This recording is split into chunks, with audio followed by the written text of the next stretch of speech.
কৃষকদের উৎসাহ দিতে ইতিমধ্যে কৃষি দপ্তর একের পর এক কর্মসূচি নিচ্ছে, বিভিন্ন দিক থেকে সাহায্য সহযোগিতা করছে, এমনটাই দাবি কৃষি দপ্তরের।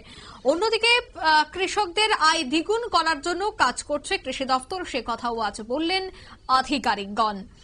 রাজ্য সরকারের উদ্দেশ্যকে সাফল্যমণ্ডিত করতে ঋষ্যমুখ কৃষি দপ্তরের তত্ত্বাবধায়ক আজ ঋষ্যমুখ ব্লকের অধীন সারাসীমা গ্রাম পঞ্চায়েতে লোকনাথ পাড়াতে SRI পদ্ধতিতে আমন ধান চাষের উপর এক বিশেষ অনুষ্ঠানের আয়োজন করে। এলাকায় কৃষক মরণ সরকারের জমিতে SRI পদ্ধতিতে ধানের চারা রোপণ করা হয়।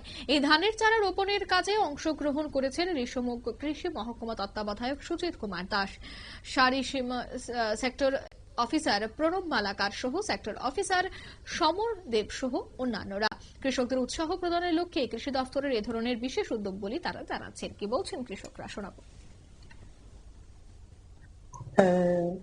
আজ আমার এখানে কৃষি দপ্তর থেকে বা আমাদের পঞ্চায়েত তরফ থেকে সবাই আইয়া আমাদের এখানে চাষের এখানে SRI পদ্ধতিতে বা সারিবদ্ধ ভাবে রোপণ করার জন্য সবাই উৎসাহ প্রদান করছে। আমরা কৃষি দপ্তর থেকে সার, ওষুধ বা সবকিছু সহযোগিতা পাই। এগুলি আমার বক্তব্য শেষ করলাম। না, আগে কোনো সময় এইভাবে পাই নাই আমরা, বা আসে নাই কেউ, আমাদের উৎসাহ দেয় নাই এরকম। না, এরকম আর আসে নাই কেউ।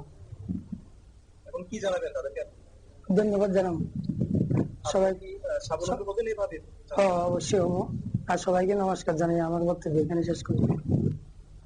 আপনারা শুনলেন কৃষকের এই বক্তব্য। তিনি ধন্যবাদ জানিয়েছেন দপ্তরকে এবং ওনার জমিতেই কিন্তু আজ এই বিশেষ ফলন বিষয়টা নিয়ে আলোচনাও হয় এবং কিভাবে প্রক্রিয়াকরণ হবে সবটা বিষয় কিন্তু এখানে দেখিয়ে দেওয়া হয়। বিলোনিয়া ঋষ্যমুখ লোকনাথ পাড়ায় আজ এই বিশেষ শিবিরটির আয়োজন করা হয়েছে কৃষি দপ্তরের তত্ত্বাবধানে। নিয়ে নিচ্ছি ছোট্ট একটি বিজ্ঞাপন, বিরতির সঙ্গে থাকুন।